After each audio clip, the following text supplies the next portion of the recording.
Allah il dit, eh bien rappelle, tu n'es qu'un rappeleur. Eh bien rappelle, tu n'es qu'un rappeleur. Rappel, ça montre, le Coran il n'a pas dit apprends. Là, il s'adresse au prophète sallallahu alayhi wa sallam. Il s'adresse aussi à nous. Il n'a pas dit après que toi tu aies médité sur la création et maintenant que tu aies saisi le pouvoir d'Allah Azza wa Jal et sa grandeur et son unicité et que tu aies saisi en plus de son pouvoir et de son unicité, tu aies saisi qu'il est digne d'être adoré, qu'il est l'unique qui mérite notre adoration, qu'il est l'unique qui mérite notre attention et notre dévotion. Mais une fois que tu as compris pour toi, n'oublie pas qu'à côté de toi, il y a peut-être quelqu'un qui ne voit pas ce que tu vois, qui n'a pas entendu ce que toi tu as entendu. Ce message, il ne l'a pas reçu. Donc il a besoin de l'entendre et il a besoin de le voir parce que on a dit il y a deux types de versets, des versets qui nous appellent à regarder, qui parlent de ce qu'on peut voir pour prouver le monde invisible qu'on ne peut pas voir.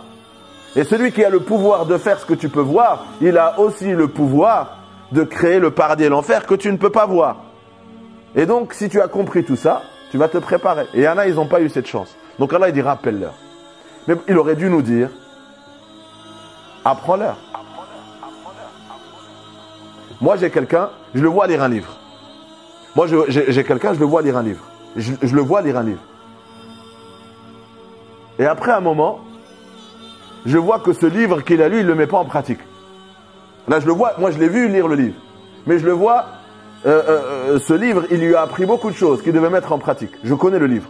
Et je le vois quand je l'observe, qu'il ne met pas en pratique le livre qu'il a lu. Donc je viens, est-ce que je vais lui dire, écoute, je vais t'apprendre quelque chose.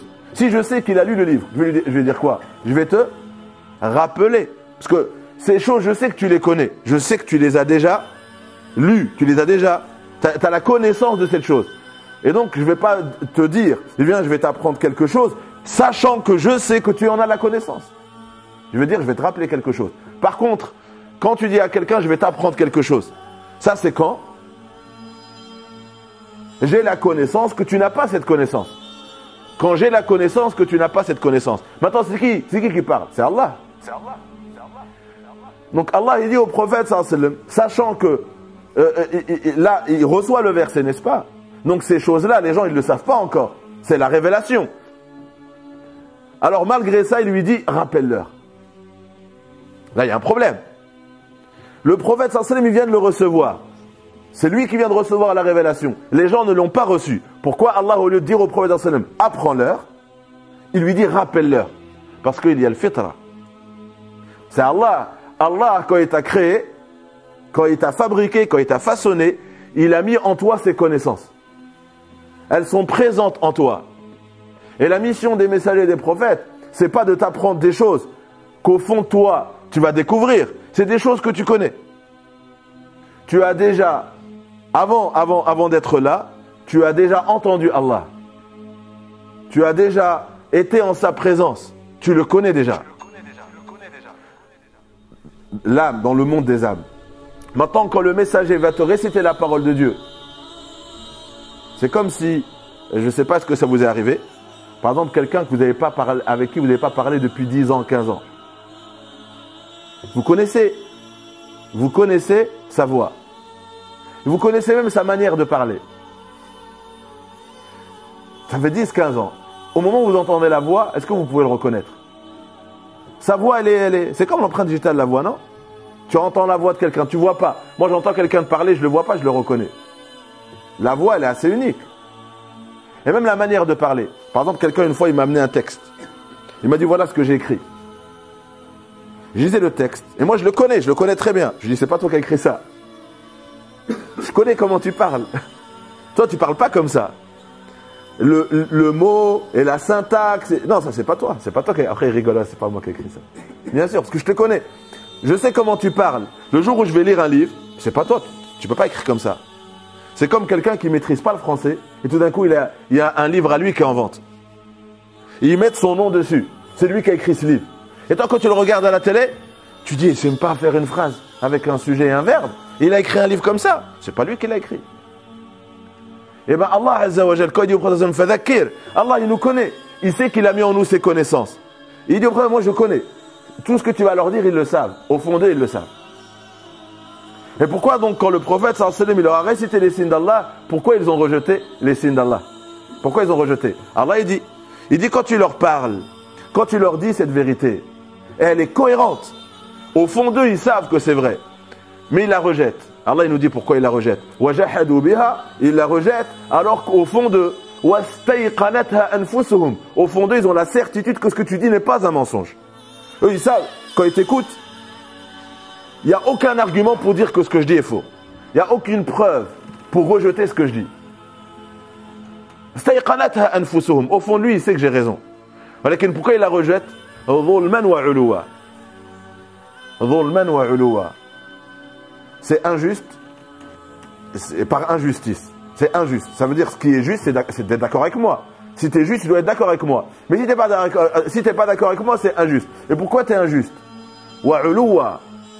Parce qu'au fond de toi, tu n'acceptes pas que ça vienne de moi. Si ça aurait été Victor Hugo qui l'aurait dit, si ça aurait été une référence importante pour toi qui l'aurait dit, ça aurait été différent. Mais ça vient de moi.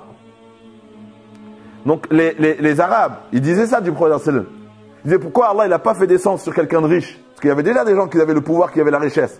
لولا نزل هذا القرآن على رجل من القريتين عظيم. Pourquoi Allah n'a pas choisi quelqu'un de عظيم, quelqu'un qui est d'un grand statut? Pourquoi il a choisi cet orphelin illettré? Les Bani Israël, ils ont dit pourquoi c'est un arabe qui parle? Parce qu'ils se sentaient supérieurs aux arabes. Maintenant, c'est un arabe qui va nous dire la vérité. Un arabe qu'on doit écouter. Et aujourd'hui, on a ce même problème aujourd'hui. Ça veut dire que si c'est toi qui dis, avant même que tu parles, de toute façon, il dit n'importe quoi. De toute façon, c'est des bêtes. C'est des faibles d'esprit. Pourquoi il te juge comme ça? Par rapport à ton rang social. Est-ce que le rang social joue dans le da'wah? Il joue dans le da'wah. Deux choses. Non, la même chose dite par deux personnes, est-ce qu'elle a le même poids? Si c'est quelqu'un qui vient d'un pays du tiers-monde d'origine, c'est un immigré qui parle, est-ce que dans la société, ce qu'il va dire a le même poids que quelqu'un qui est fils d'un tel? C'est le fils d'un tel. Même s'il dit n'importe quoi, c'est important ce qu'il dit. Et lui, même si c'est important ce qu'il dit, bah, c'est n'importe quoi. Et ce problème, il y était même dans l'époque du prophète, sallallahu alayhi wa sallam. Le rang social, il jouait un rôle. Il disait quoi? Même avant l'islam. Ma naraka illa taba'aka. Non. Aradhiluna badi ar-ra'i. Et qui te suit? C'est qui te suit? C'est juste les plus faibles de la société, les faibles d'esprit. Aradhiluna, ça veut dire ceux qui n'ont pas un statut. Badi ar-ra'i, les faibles d'esprit. Nous, on n'est pas des illettrés. Nous, on est des riches. On n'a pas de leçon à avoir de vous. Donc le problème, c'est qui porte la vérité? Allah, c'est Allah qui a voulu ça. Allah il a voulu que cette vérité soit portée par qui? Par ceux qui étaient tout en bas. Et c'est ça le miracle de la foi. C'est que malgré ceux qui portent ce message, c'est les gens qui sont tout en bas. Est-ce que ce message, après, il est accepté par les gens qui sont tout en haut? Oui, encore aujourd'hui. Des personnes très importantes. Des intellectuels, des scientifiques, des gens, ils acceptent ce message. Pourquoi? Parce qu'Allah il a voulu que ce miracle soit... elle n'est pas en train de se répandre par la puissance des puissants ou par la richesse des riches, juste par la vérité. La vérité, elle est puissante en elle-même. Dans sa nature, elle est puissante. Voilà pourquoi, quand tu vas leur parler, ils connaissent cette vérité. Donc, tu n'as rien à leur apprendre. Et c'est ça l'humilité. Quand Allah il dit rappel, Allah il nous apprend l'humilité. Je ne viens pas t'apprendre quelque chose, je viens juste te le rappeler. Quand il dit transmet, quelqu'un qui transmet quelque chose à quelqu'un. Moi j'ai quelque chose, je te dis, on m'a demandé de te le transmettre. Est-ce que dans la transmission, il y a un qui est au-dessus de l'autre? Est-ce que quand il y a dans le rappel, il y a un des donneurs de leçons? Non. Et c'est ça, les termes sont importants sur l'émotion qu'Allah Azza wa Jal veut nous donner. Il faut absolument pas,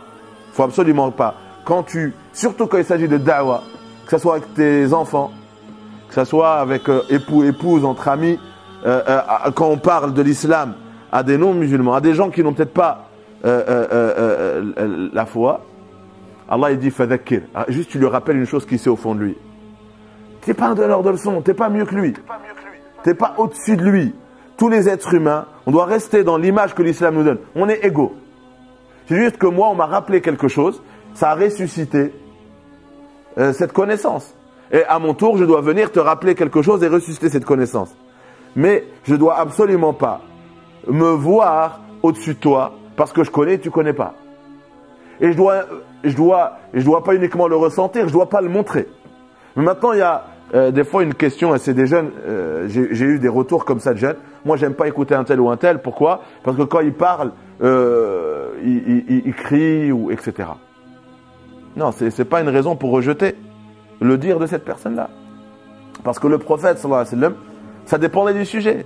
Ça dépend du sujet. Quand le prophète, sallallahu alayhi wa sallam, il parlait du jour du jugement dernier, quand il parlait du paradis et de l'enfer, quand il parlait de la rencontre avec Allah Azza wa Jal, les sahaba, ils disent, dans le hadith, il parlait de Sa'a, du jour du jugement dernier. Il disait, il nous a une fois parlé, il avait l'air en colère et sa voix, elle était très élevée. Il a élevé sa voix et ses yeux étaient rouges. On dirait qu'il s'adressait à une armée avant la bataille. Pourquoi? Parce qu'il parle de la colère d'Allah Azza wa Jal, et donc, en parlant de la colère d'Allah Azza wa Jal le jour du jugement, on a vu la colère d'Allah dans sa colère, sallallahu alayhi wa sallam. Il a donné du ton au sujet qui était le jour du jugement dernier. Et donc, c'est vrai que quand quelqu'un vous exhorte, et c'est ce qu'il faut dire, il vous parlait de quoi? Est-ce qu'il vous parlait de l'au-delà? Est-ce qu'il vous parlait du monde invisible? C'est normal qu'il parle comme ça. Mais si vous parlez de fiqh, et le ton il va être différent.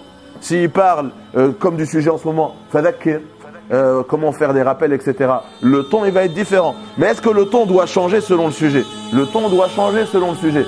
C'est une sunna du prophète sallallahu alayhi wa sallam.